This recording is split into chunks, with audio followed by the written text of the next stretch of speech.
കേരളത്തിൽ ജ്യോതിഷം ഇന്ന് 4 പ്രകാരത്തിൽ ചിന്തിച്ചു വരുന്നു. ഇന്നത്തെ കാര്യമാണ് ചിന്തിക്കുന്നത്.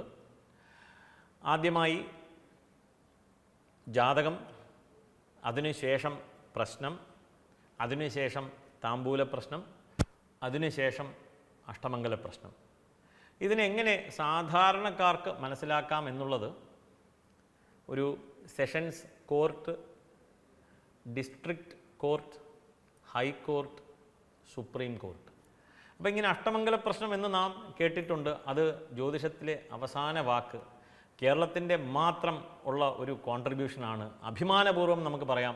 കാരണം അത്രത്തോളം സംസ്കൃതവും ഗണിതവും ജ്യോതിശാസ്ത്രത്തിൽ കേരളത്തിലെ ആചാര്യന്മാരെല്ലാം തന്നെ കോൺട്രിബ്യൂട്ട് ചെയ്തിട്ടുണ്ട്.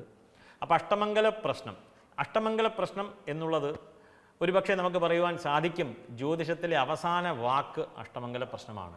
അഷ്ടമംഗല പ്രശ്നം ഒരുപക്ഷെ കുറച്ചു പേരെങ്കിലും തെറ്റിദ്ധരിച്ചിട്ടുണ്ട്, ഇത് ക്ഷേത്രങ്ങളിൽ മാത്രമാണ് വെക്കുന്നത് എന്നുള്ളത്. അങ്ങനെയല്ല, തറവാട്ടിലും അഷ്ടമംഗല പ്രശ്നം വെക്കാം. അഷ്ടമംഗല പ്രശ്നം എന്നുള്ളത് ഒരു ചിന്താ പദ്ധതിയാണ്, ബൃഹത്തായ ചിന്താ പദ്ധതിയാണ്. ഈ ഒരു ഉദാഹരണത്തിന് ഈ MBBS, MD, FRCS, ഈ FRCS ലെവലിലുള്ള നോളജ്, അത്രയും ശാസ്ത്രം പഠിച്ച് കൈകാര്യം ചെയ്യുവാൻ പറ്റുന്ന വ്യക്തികളാണ്, ദൈവജ്ഞന്മാരാണ് അഷ്ടമംഗല പ്രശ്നം വെക്കുന്നത്. അപ്പോൾ അഷ്ടമംഗല പ്രശ്നം വലിയൊരു ചിന്താ പദ്ധതിയിലൂടെ ഒരു തറവാട്ടിലുള്ള സമഷ്ടിയായിട്ടുള്ള ദോഷങ്ങളെ, ഗുണദോഷങ്ങളെ വിചിന്തനം ചെയ്യുന്ന ഒരു പ്രക്രിയയാണ്. അതേ പ്രോസസ്സ് തന്നെയാണ് ക്ഷേത്രത്തിൽ ചെയ്യുമ്പോൾ. അവിടെ അഷ്ടമംഗല പ്രശ്നം അല്ലെങ്കിൽ അഷ്ടമംഗല ദേവപ്രശ്നം എന്നൊക്കെ പറയുന്നുണ്ട്. വീടുകളിലും സ്ഥാപനങ്ങളിലും അഷ്ടമംഗല പ്രശ്നം വെക്കാം എന്നുള്ളത് ഏവരും മനസ്സിലാക്കുക. കാരണം അതൊരു പ്രോസസ്സാണ്. നമുക്ക് അൾട്ടിമേറ്റ് ആയിട്ട് ഒരു MRI സ്കാൻ എടുക്കുന്നു. ഈ MRI സ്കാൻ എന്താണ്? CT സ്കാൻ എന്ന് പറഞ്ഞാൽ താമ്പൂല പ്രശ്നം എന്ന് പറയാം, MRI സ്കാൻ എന്ന് പറഞ്ഞാൽ അഷ്ടമംഗല പ്രശ്നം എന്ന് പറയാം. CT സ്കാനോട് നമുക്ക് ഉപമിക്കാം താമ്പൂല പ്രശ്നത്തെ, MRI സ്കാനോട് ഉപമിക്കാം അഷ്ടമംഗല പ്രശ്നത്തെ. അപ്പോൾ ഇതൊരു ജസ്റ്റ് ഒരു മനസ്സിലാക്കുവാൻ വേണ്ടിയിട്ടാണ്. ഇനി ഇതെടുത്ത് വെച്ച് ലോജിക്കായിട്ട് ട്രാൻസ്ലേറ്റ് ചെയ്ത് ആൾക്കാർ ഇനി MRI സ്കാൻ എടുക്കേണ്ട, അഷ്ടമംഗല പ്രശ്നം വെച്ചാൽ മതി എന്നൊന്നും ദയവ് ചെയ്ത് ആ ലെവലിലേക്ക് ചിന്തിക്കരുത്. കാരണം ഇന്നത്തെ കേരള സമൂഹത്തിൻ്റെ ചിന്താ പദ്ധതി, സമൂഹ മനസ്സ് അങ്ങനെ പൊയ്ക്കൊണ്ടിരിക്കുകയാണ്. അപ്പോൾ ഈ അഷ്ടമംഗല പ്രശ്നത്തിലേക്ക് വരാം. എങ്ങനെയാണ് ഈ അഷ്ടമംഗല പ്രശ്നം തുടങ്ങുന്നത്, ഇല്ലെങ്കിൽ എവിടെ നിന്നാണ് ഇതിനൊരു തുടക്കം ലഭിക്കുന്നത് എന്നുള്ളതാണ്. അപ്പോൾ നാം വിചാരിക്കുകയാണ് ഒരുപാട് ദോഷങ്ങളുണ്ട്, ഒന്ന് കണ്ടുപിടിക്കണം, ഇതെന്താണ് ഇതിനെല്ലാം കാരണം എന്ന് ചിന്തിക്കുമ്പോൾ ഇതെല്ലാം വിശ്വാസികൾക്കും ശാസ്ത്രോക്തമായിട്ട് ചിന്തിച്ച് ജ്യോതിഷത്തെ വിശ്വസിച്ച് മുന്നോട്ട് പോകുന്നവർക്ക് വേണ്ടിയിട്ടുള്ള ഒരു മെസ്സേജായി കാണുക. അപ്പോൾ ഇവിടെ തുടക്കം സംപ്രേര്യമാണസ്തു അവശരീരി പ്രസഹ്യദൈവേന ശുഭാശുഭേന ജ്യോതിർവിധ സന്നിധിമേതി യസ്മാത് പ്രശ്നോപ്പിതോ ജന്മസമഫലേഷു എന്ന് പറയുന്നുണ്ട്.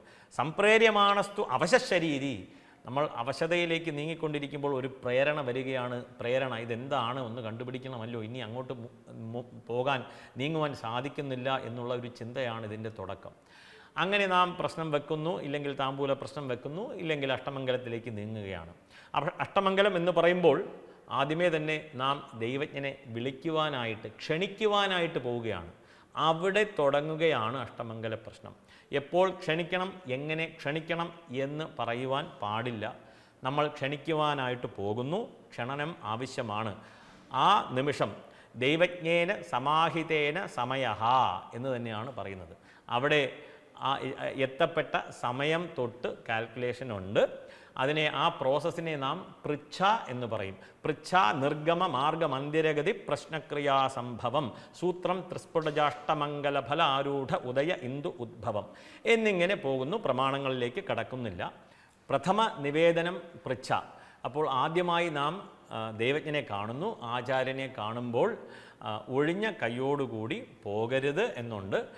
രിക്തപാണി എന്നാണ് പറയുന്നത്, ഒഴിഞ്ഞ കൈയോടുകൂടി. അപ്പോൾ നാം എന്തെങ്കിലുമൊക്കെ സമർപ്പിക്കുന്നു, പ്രാഭൃതം എന്ന് വിളിക്കുന്നു. അത് ദൈവജ്ഞന് മുന്നിൽ വെച്ച ശേഷം നാം നമ്മുടെ ആവശ്യം പറയുകയാണ്. ആ ഒരു പ്രോസസ്സിനെ പൃച്ഛ എന്ന് പറയും. ഈ പൃച്ഛയിൽ നാം ഒരുപാട് കാര്യങ്ങൾ എഴുതി വെക്കും. ആ പ്രോസസ്സിന് ശേഷം അഷ്ടമംഗല പ്രശ്നം വെക്കുവാനായിട്ട് ക്ഷേത്രത്തിലാണെങ്കിൽ ക്ഷേത്രത്തിലേക്ക് അതിൻ്റെ സമയം കുറിക്കും, വീട്ടിലാണെങ്കിൽ അതിൻ്റെ സമയം കുറിക്കും.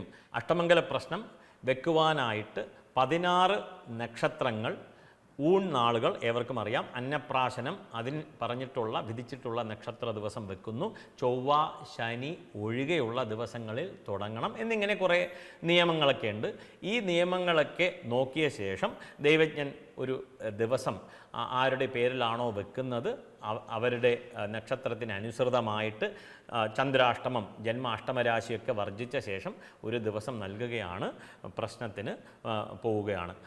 അഷ്ടമംഗല പ്രശ്നം വെക്കുവാനായിട്ട് 2, 3, 4 ദിവസം വന്നേക്കാം. എത്ര സമയം നമുക്ക് ലഭിക്കുന്നോ അത്രയും സമയം ചിന്തിക്കുവാനുള്ള സമയം നമുക്ക് ലഭിക്കും. 1, 2, 3 ജ്യോതിഷികൾ, ദേവന്മാർ, പഠിച്ച ജ്യോതിഷികൾ സംവദിക്കുന്ന ഒരു സദസ്സ് കൂടിയാണ് സംവാദം. നല്ല രീതിക്കൊക്കെ ചർച്ച ചെയ്ത് ശാസ്ത്രോക്തമായിട്ട് ചിന്തിച്ച് ഗുണദോഷ വിചിന്തനം ചെയ്ത് മുന്നോട്ട് പോവുകയാണ്. ദൈവജ്ഞേന സമാഹിതേന സമയ വെച്ചിട്ട് അവിടെ നിന്ന് തുടങ്ങിയ സമയം മുതൽ പൃച്ഛ, നിർഗമ, മാർഗ, മന്ദിരഗതി എന്നിങ്ങനെ കുറേ പ്രോസസ്സുകളിലൂടെ കടന്ന് അവസാനം നമുക്ക് നമ്മുടെ ദോഷവും ഗുണവും ക്രോഡീകരിച്ച് അഷ്ടമംഗല സംഖ്യ ഉൾപ്പെടെ പറഞ്ഞ് അതിനുള്ള പരിഹാരങ്ങളും നിർദ്ദേശിക്കുന്ന ഒരു ബൃഹത്തായ പദ്ധതിയാണ് അഷ്ടമംഗല പ്രശ്നം എന്നിങ്ങനെ നല്ലൊരു ബൃഹത്തായ ഒരു ശാസ്ത്രമുണ്ട്. ഇതൊരു വിവരം ഒന്ന് കൈമാറിയതാണ്. ആവശ്യക്കാർക്ക് ഇതിനെക്കുറിച്ച് ചിന്തിക്കാം. നമസ്കാരം.